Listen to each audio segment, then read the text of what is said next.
London. The name itself brings images to mind. Big Ben stands tall against the sky. Red, double-decker buses move through busy streets. The River Thames flows silently through the heart of it all. Millions of people visit every year. They see the famous sights. They walk the historic paths. They think they know this great city. London. The name itself conjures images known the world over. The majestic sweep of the Thames, the iconic silhouette of Tower Bridge. It's a city of pomp and circumstance, of red double-decker buses navigating a vibrant modern metropolis. This is the London of postcards, a city that proudly displays its grandeur for millions to see.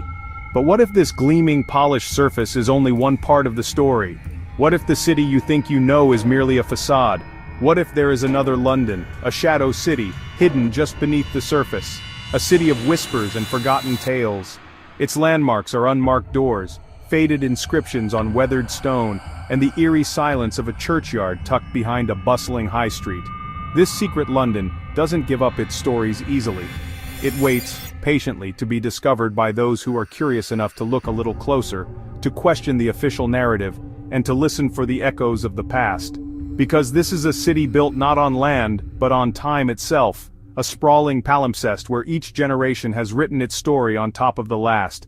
Dig down past the rubble of the Blitz to find the ambition of the Victorians. Deeper still lie the ashes of the Great Fire, the intrigue of the Tudors, and the halls of the medieval city. Further yet are Saxon settlements and Viking ghosts. At its very foundation, the stones of Roman Londinium, its ancient streets still dictating the paths we walk today. Every day millions surge through this city, their eyes fixed on screens, their ears filled with music. They rush past ancient Roman walls they don't notice. They grab coffee on a corner where a gallows once stood. Most people walk past them every day, completely unaware of the incredible events that took place right where they stand. They don't hear the whispers of the past carried on the wind. They don't see the shadows of forgotten figures who once walked these same streets, their spectral forms overlaid on the hurried commuters of the 21st century. But we will. Together, we are going to become historical detectives. We will peel back these layers of concrete and complacency. We will learn to read the clues hidden in plain sight, a strange street name, a coat of arms above a pub door. We will explore the hidden narratives lost to time. These are not the stories you will find in the usual tourist guidebooks. Those books tell you about kings and queens, but not the kingmakers in the shadows. These are London's best-kept secrets. Beneath the noise and the rush of modern life, a secret world exists. Imagine hidden rooms, concealed behind false bookcases where history was made in secret. Rooms where spies exchanged intelligence that turned the tide of war. Think of the city's forgotten rivers, like the Fleet and the Tyburn, encased in brick but still flowing silently under your feet, a subterranean ghost of London's wilder past.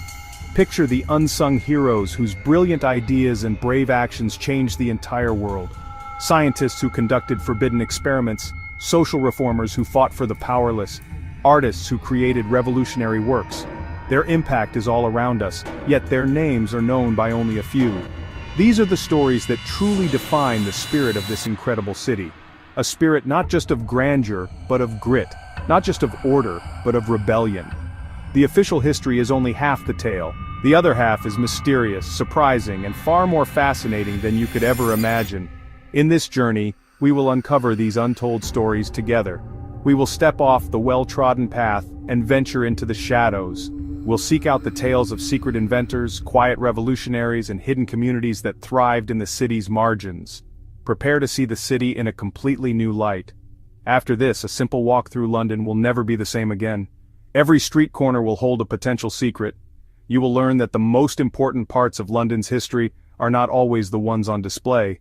They are the secrets that have been waiting patiently in the dark, locked away in dusty archives or buried beneath layers of indifference. They are stories of ordinary people who did extraordinary things, and now they are ready for their moment to finally be revealed. The real London is calling, and it's asking if you're ready to discover its secrets. Most Londoners and tourists walk the city's streets every day. They see the towering buildings, the busy roads, the famous landmarks, but beneath their feet lies a different world, a sprawling network of tunnels, bunkers, forgotten spaces.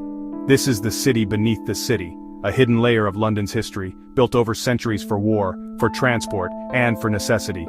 Many of these spaces are silent now, but they hold stories. They testify to London's resilience. Imagine the Second World War. As bombs rained down during the Blitz, life had to continue. Deep underground, a secret city came to life. The government built deep-level shelters, some holding thousands. These were complex facilities, canteens, medical stations, sleeping areas. One such place, the Churchill War Rooms beneath Westminster. From there, Churchill and his government directed the war. Another part of the subterranean world is the London Post Office Railway, the Mail Rail. For over 75 years it ran driverless and electric. It moved millions of letters and parcels every day, connecting major sorting offices, Paddington, Whitechapel. Few above ground knew it existed. Now the tunnels are quiet, a forgotten feat of Royal Mail engineering. These underground spaces are time capsules. They preserve moments invisible on the surface. Ancient Roman remains, Cold War bunkers. The ground beneath London is a library of forgotten tales. Exploring it reveals a more complex, layered city, a secret life known to only a few. When you think of London's rivers, the mighty Thames immediately comes to mind. It's the city's lifeblood, a silver artery that has defined its history, its commerce, and its very identity for millennia. But the Thames is only the most visible chapter of a much deeper, more mysterious story. What if I told you that beneath the relentless pace of the modern metropolis, an entire network of other rivers continues to flow, hidden from sight? You cannot see them on a modern map.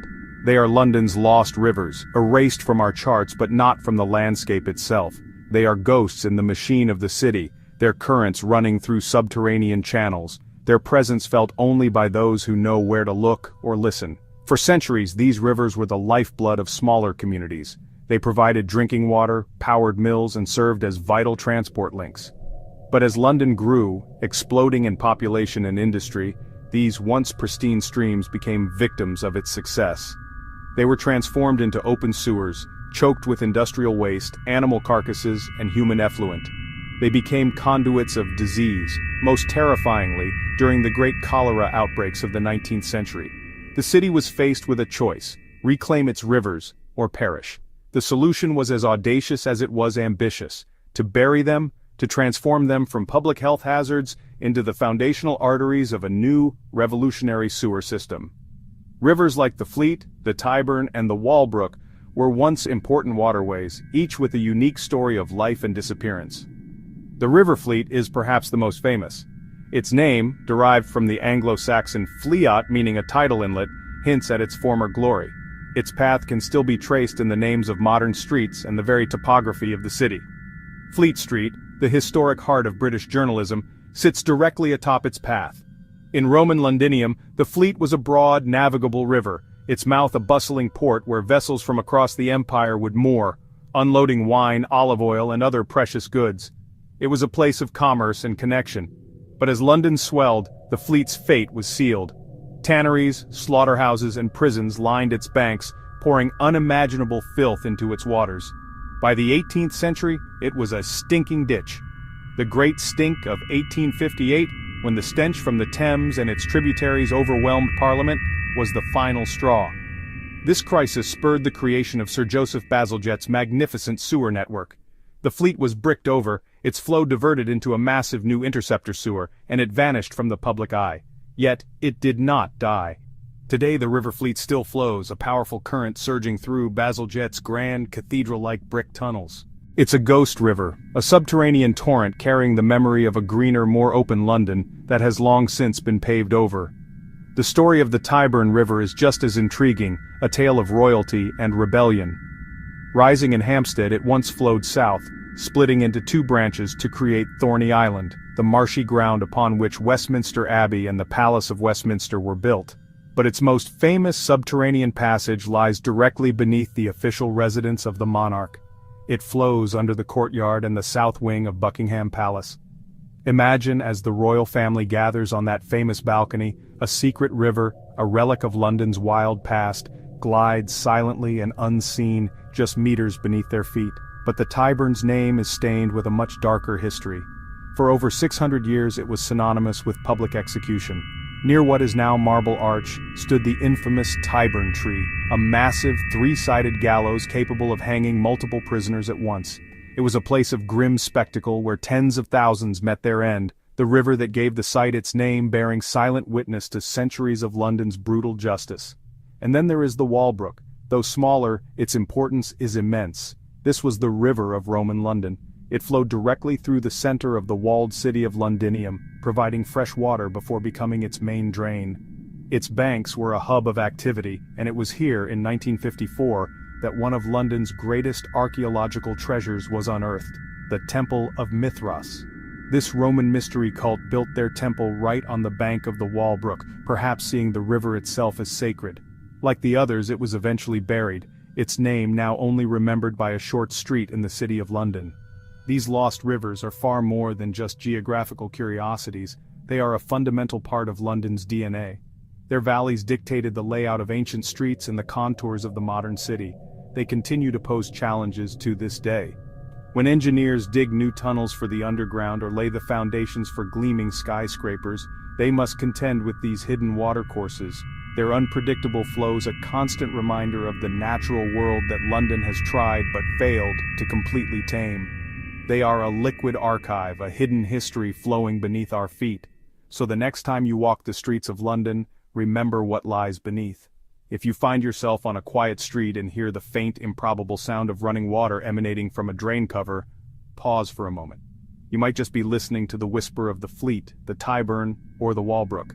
It is the sound of a secret, a message from a forgotten past, flowing inexorably into the present. In the mid-19th century, the River Thames, the artery of the British Empire, was not the celebrated landmark we know today. It was something far more sinister. For centuries, it had been London's dumping ground. With the city's population exploding to over 2 million, the river had become a giant, open sewer. Every day, hundreds of tons of untreated human waste, industrial effluent, and slaughterhouse runoff poured directly into its waters. The river, which still provided drinking water for many, was a churning brown-gray soup of filth and disease. This ticking time bomb finally detonated in the scorching summer of 1858. A relentless heat wave baked the city, cooking the sewage in the shallow river and unleashing a stench so powerful, so profoundly disgusting, that it became a national crisis. This era was known as the Great Stink. The smell, a gag-inducing mix of decay and chemical waste, was inescapable. It brought the city to a standstill. Law courts were abandoned, and the House of Commons became unbearable. Desperate politicians ordered the curtains to be soaked in chloride of lime to mask the odor, but it was a futile gesture against an enemy that permeated the very air they breathed. The popular belief at the time was the miasma theory, the idea that disease was spread by foul air, and the air in London had never been more foul. While the engineer Joseph Bazalgette is rightly famous for designing the revolutionary sewer system that would eventually solve the crisis, the story of it was built is often overlooked. The immense public and political pressure for this change was fueled not by politicians, but by countless ordinary people who faced the consequences daily. Among them were the forgotten female activists and social reformers of the era, the district nurses. These women, often working for charitable organizations like the Ladies' Sanitary Reform Association, walked the crowded, dirty streets near the Thames. They entered the poorest homes, places the authorities ignored, tending to families suffering from the terrifying waterborne diseases of cholera and typhoid. They were on the front lines of a biological war, armed with little more than courage and compassion, but they did more than just comfort the dying. They observed, they recorded, they collected data. With methodical precision, they mapped the outbreaks, noting the proximity of sickness to contaminated water sources. They wrote detailed reports providing the authorities with cold, hard, undeniable proof that the river was a killer. Their quiet, determined work on the front lines transformed anecdotal horror into irrefutable evidence. These reports, filled with heartbreaking statistics and first-hand accounts, were used by parliamentary reformers to shame the government into action. The data gathered by these women demonstrated that the cost of inaction, measured in human lives, was far greater than the cost of even the most ambitious engineering project. Their work was essential in creating the political will needed to fund Bazalgette's expensive and visionary sewer system. They are the forgotten heroes of the Great Stink. Their compassion and bravery, combined with their rigorous scientific approach to data collection, played a crucial role in cleaning the Thames and saving countless lives.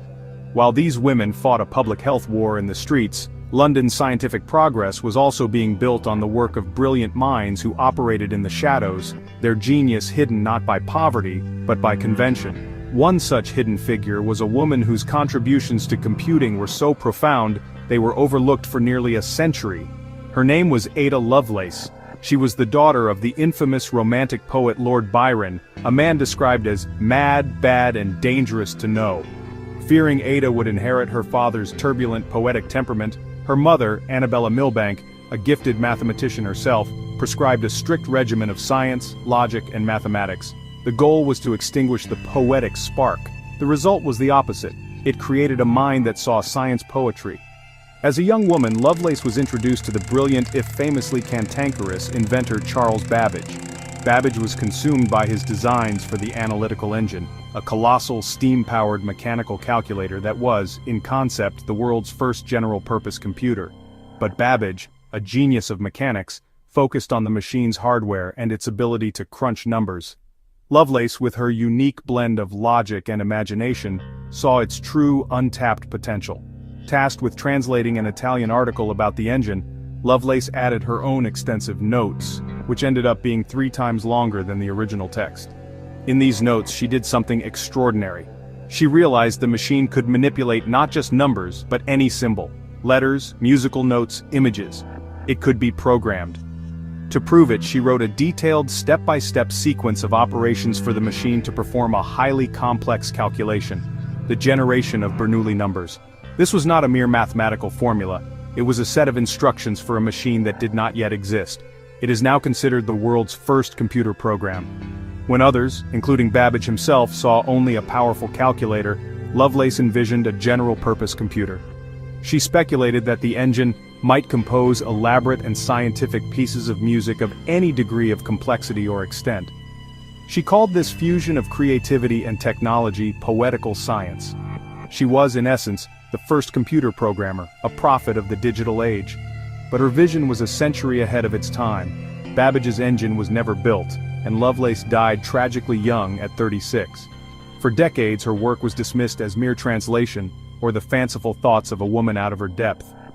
Not until the mid-20th century, when pioneers like Alan Turing were laying the foundations of modern computing, were her notes rediscovered.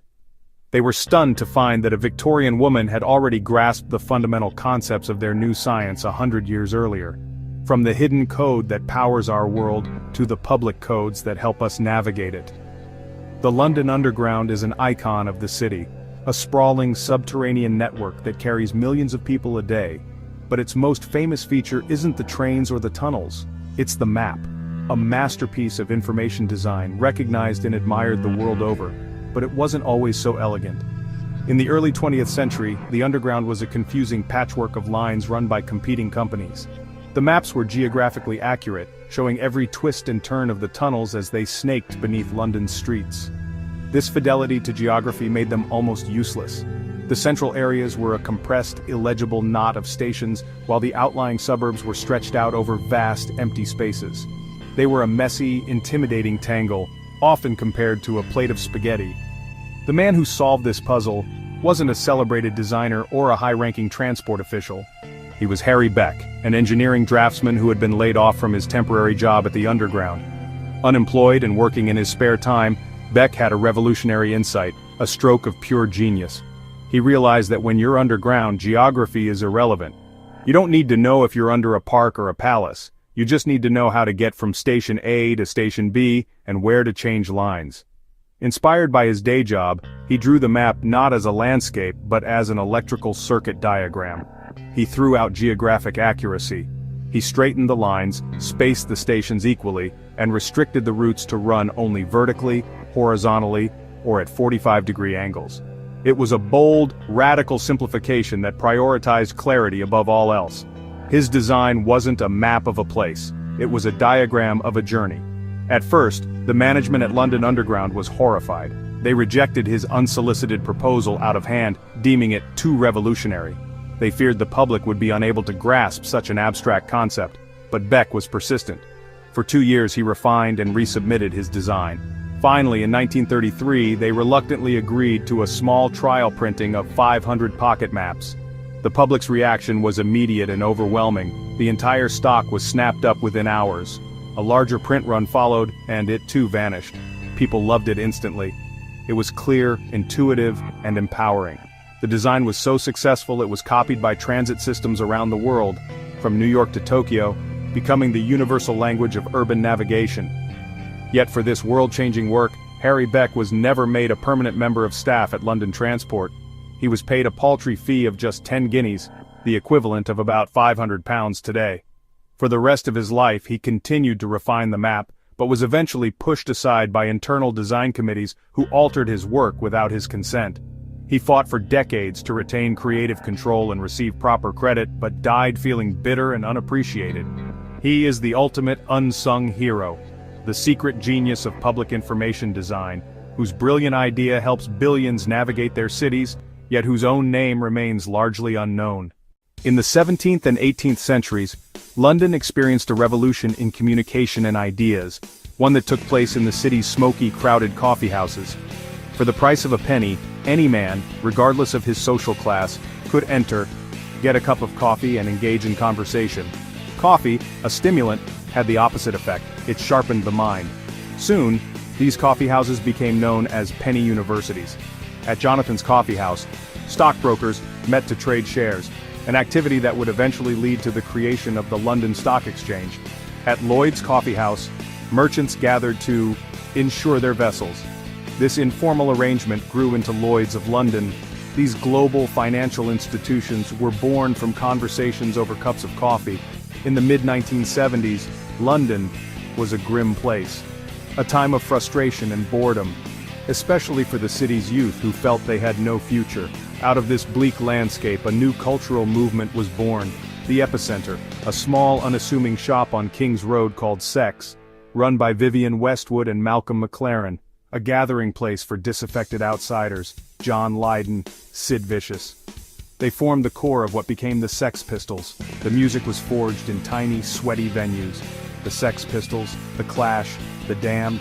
They played their first chaotic gigs to small but passionate crowds, not created by record companies, a grassroots explosion, punk's do-it-yourself ethos. Anyone could pick up a guitar and form a band. That hidden moment grew into a massive global impact. The secret birth of punk was a cultural detonation, proof that world-changing ideas can come from the margins. We have journeyed through the hidden corners of London. We've walked through the city beneath the city. We've met the unsung heroes, forgotten geniuses. London's most profound stories were often never in official history. These secrets are not just interesting footnotes, they are the very essence of what makes London a global city.